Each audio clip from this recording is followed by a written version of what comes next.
Assalamualaikum warahmatullahi wabarakatuh. Hai, welcome back to channel YouTube-nya Jutfa Fajri. Video kali ini merupakan konten terbaru dari video YouTube-nya Jutfa Fajri channel. Oh ya, sebelumnya yang belum subscribe silahkan di subscribe dan like, share, dan komen video ini. Terima kasih. Di konten video ini kita bakal ngebahas tentang obat-obatan, tapi hanya sekedar penjelasan singkat saja. Kalau misalnya ada pertanyaan silahkan komen di bawah.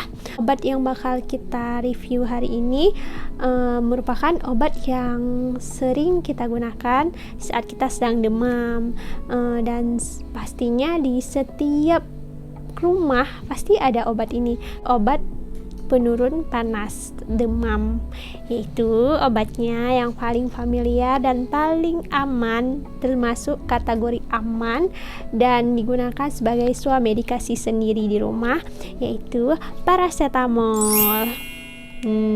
Ini dia obatnya, cuma ini saya kasih nampak obat yang generik. Kalau yang paten banyak dijual di apotek-apotek terdekat, dan ini bentuk tabletnya. Bentuk sediaan paracetamol ini ada 4 sediaan. Pertama tablet, sirup, drop, sama suppositoria. Tapi di sini kita cuma bakal ngebahas 2 bentuk sediaan saja, yaitu yang tadi ini, tablet sama sirup. Demam itu sendiri merupakan mekanisme kekebalan tubuh kita secara alami dalam melawan infeksi, yaitu akibat bakteri, virus, ataupun benda asing. Seperti halnya pada anak-anak itu saat pertumbuhan gigi yang akan tumbuh itu biasa dibaca oleh tubuh kita sebagai benda asing, sehingga menimbulkan demam. Dikatakan demam itu jika suhu tubuh kita di atas 30 derajat Celcius. Makanya obat yang paling sering diresepkan itu atau sering digunakan itu dalam penanganan demam paracetamol, dan penanganan obat demam lainnya itu bisa secara obat tradisional juga. Nanti kita bakal bahas sedikit juga tentang obat tradisional apa atau tanaman berkhasiat apa yang bisa meringankan demam ataupun menurunkan panas demam. Dan kita bakal bahas yang satu ini dulu, yang pertama dulu, sediaan tablet paracetamol. Ini sediaan tablet biasanya digunakan pada dewasa usia di atas 15 tahun sampai seterusnya. Pokoknya di atas 15 tahun biasanya diresepkan bentuk sediaan tablet. Karena ini generik, kalian bisa dapatkan juga di apotek-apotek itu dalam bentuk sediaan paten, tapi biasanya orang emang lebih suka obat paten. Tapi kalau di puskesmas itu tablet paracetamol ini dalam bentuk generik. Nanti di video selanjutnya mungkin kita bakal ngejelasin apa sih perbedaan antara obat paten sama obat generik gitu. Kali ini kita cuma bakal ngejelasin ini aja. Dan dosis untuk dewasa biasanya 3 kali sehari 1 tablet. 1 tablet berarti 3 kali sehari 500 mg dosisnya. Dan 3 kali sehari ini biasa sering kita lihat beberapa orang ataupun sebagian orang, dan mungkin sebelum tahu saya sendiri pun seperti itu. 3 kali sehari kita kira minum obatnya itu pagi, siang, dan malam. Semua kayaknya pemahaman hampir semuanya kayak gitu. Padahal kalau pemakaian obat 3 kali sehari itu dihitung jumlah jamnya. Jika 3 kali sehari berarti pemakaiannya setiap per 8 jam sekali minum. Jika 2 kali sehari berarti dia itu minumnya per 12 jam sekali. Jika 1 kali pemakaian atau 1 kali konsumsi atau 1 kali minum itu 1 kali 24 jam. Jadi ini dosisnya 3 kali sehari 500 sampai 1500, ataupun bisa lebih, itu tergantung dari bagaimana yang diresepkan oleh dokter kalian, seperti itu. Kalian bisa minum atau mengkonsumsi paracetamol ini setelah makan bisa, ataupun sebelum makan juga bisa, karena dia tidak dipengaruhi oleh makanan. Dan untuk penyimpanannya, kalian bisa menyimpan di dalam kotak P3K terhindar dari cahaya matahari langsung, ataupun yang paling penting itu jauhi dari jangkauan anak-anak, karena nanti dikira ini permen sama anak-anak, malah diminta padahal rasanya pahit. Kalau misalnya penyimpanan itu suhu kamar aja, nggak usah disimpan di dalam kulkas. Suhu kamar sekitaran 27 derajat Celcius tak bisa. Tapi yang terpenting pada saat penyimpanan ini, kalian harus cek terlebih dahulu waktu atau tanggal kadaluarsa obat tersebut.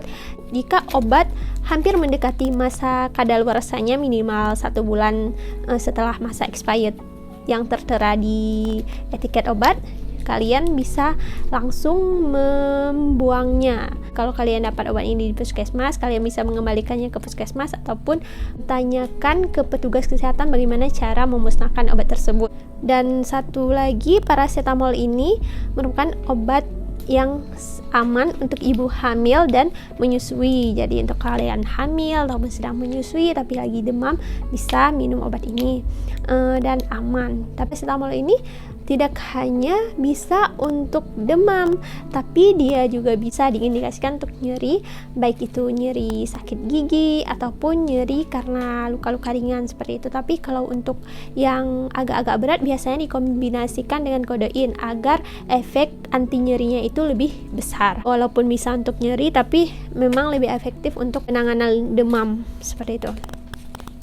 Dan walaupun dia ini obat yang terbilang aman, tapi kalian mengkonsumsinya harus tetap dengan resep dokter dan harus dengan kewaspadaan sesuai dengan dosisnya.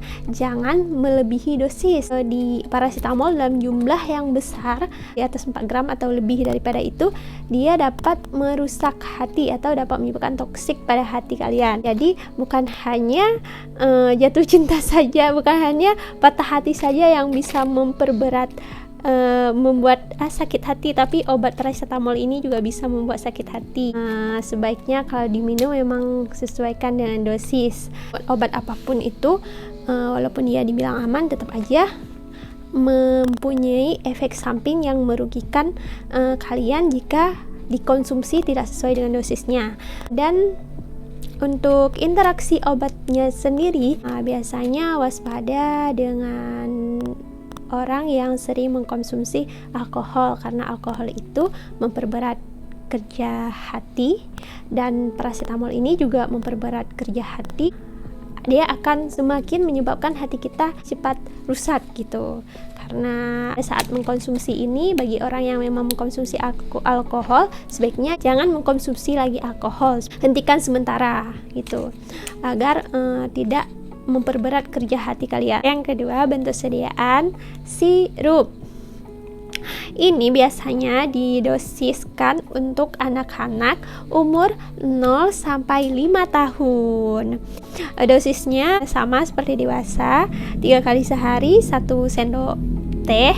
Biasa disebut 1 sendok teh, tapi sebenarnya ini bukan sendok teh yang di rumah, tapi sendok teh obat atau sendok takar. Jadi ukurannya 5 ml. Kalau misalnya kalian menggunakan sendok teh di rumah itu, saya kurang tahu berapa takaran ukuran sendok teh di rumah, tapi jika memang ukurannya sama ya nggak masalah pakai sendok teh itu aja. Tapi kalau ukurannya beda itu bermasalah karena nanti nggak sesuai dengan dosis. Sebaiknya emang berikan dengan sendok takarnya.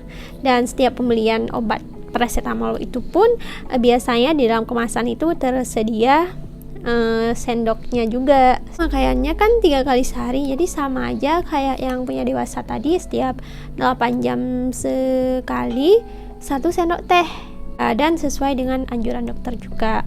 Kemudian untuk penyimpanannya, kalian bisa menyimpan di tempat biasa, nggak perlu di kulkas. Sering saya lihat penyimpanan obat sirup ini biasanya di dalam kulkas, tapi sebenarnya nggak perlu juga disimpan di kulkas, karena di kulkas itu suhunya bukan lagi suhu kamar, karena obat ini bisa disimpan di suhu kamar. Tapi setelah tutup dibuka, karena dia ini sirup, ada kandungan airnya, sebisa mungkin dihabiskan. Tapi kalau emang udah demamnya udah turun, emang nggak usah dikasih lagi, disimpan aja. Tapi penyimpanan itu minimal sebulan atau 2 bulan lah setelah tutupnya dibuka, karena dikhawatirkan setelah tutupnya ini dibuka terjadi kontaminasi dengan udara atau dapat merusak zat aktif paracetamol ini sendiri gitu, dikhawatirkan seperti itu. Tapi jika kalian nggak khawatir ya nggak apa-apa, simpan aja di kulkas, tapi emang lebih baik jangan disimpan di kulkas. Kemudian interaksinya juga sama seperti yang lain.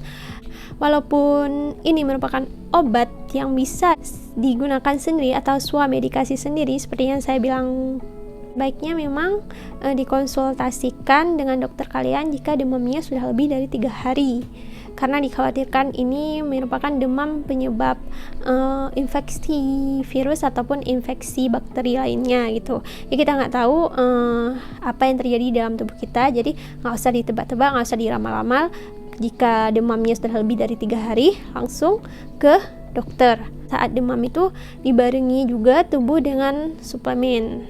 Sambil kasih obat ini, biasa dokter pun akan meresepkan obat lebih dari 1, bukan hanya paracetamol, tapi juga dikombin dengan suplemen agar daya tahan tubuh kita lebih kuat lagi, agar imun alami kita itu bisa lebih kuat karena ada suplemen. Dan yang paling penting sebetulnya dari semua ini, hidup yang sehat dan konsumsi makanan yang bergizi, karena kualitas badan kita itu ditentukan dengan apa yang kita makan.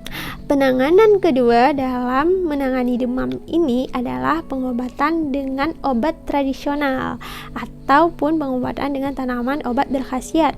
Yang tadi itu sedangkan yang ini merupakan penanganan demam dengan obat kimia sintesis, dan ini kimia juga. Kalau obat yang dari alam itu kimia juga, tapi dia kimia alami gitu. Kalau saya katakan seperti itu, bukan disintesis, tapi memang ada kandungannya itu murni dari dalam tumbuhan itu sendiri. Menurut penelitian yang saya baca, ada beberapa tanaman yang memang bisa berkhasiat untuk menurunkan demam, yaitu yang pertama itu ada kunyit, katanya bisa menurunkan demam. Terus kunyit ini bagian rimpangnya, kemudian daun pepaya, terus kembang sepatu, pisang, sama bengkoang. Itu yang menurut penelitian yang saya baca. Jika kalian penasaran, nanti kita bakal ngebahas tentang penelitian tersebut. Itu merupakan penelitian jurnal farmaseutikal seperti itu. Tapi yang menurut kebiasaan, ada juga beberapa pengalaman saya sendiri. Biasanya saya pakai daun melati yang bunganya agak harum. Nggak tahu melati apa, tapi kalau bahasa Aceh itu bunga mulu namanya. Biasanya kami mengkompresnya dengan daun mulu itu untuk menurunkan demam, tapi tetap dibarengi dengan konsumsi paracetamol.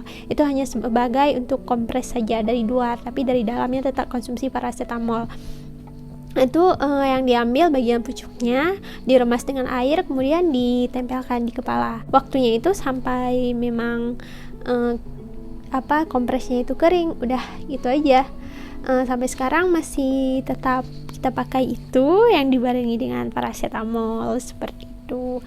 Jika sudah lebih dari 3 hari, ya tetap aja kalian harus konsultasi dengan dokter kalian seperti itu. Jangan obati sendiri, tetap konsultasi dengan dokter. Mungkin ini saja yang bisa saya sharing tentang paracetamol. Jika ada pertanyaan, komen di bawah. Dan jika ada hal-hal yang salah dalam penyampaian saya atau ada yang harus dikoreksi, juga bisa komen di bawah. Karena kita manusia tempatnya salah, penuh dengan kekurangan. Kelebihan semua dan kesempurnaan itu hanya milik Allah. Semoga video ini bermanfaat, dan karena ini masih wabahnya COVID, jangan lupa ikuti protokol kesehatan, pakai masker jika keluar rumah, dan jika habis berkeluyuran di luar atau dimanapun, kapanpun, everywhere, every time, jangan lupa cuci tangan dengan sabun dan menerapkan 6 langkah cuci tangan. Jangan lupa like video ini jika kalian suka, dan jangan lupa share jika memang video ini bermanfaat. Jangan lupa sekali lagi subscribe. Sampai jumpa di video selanjutnya. Bye. Assalamualaikum warahmatullahi wabarakatuh.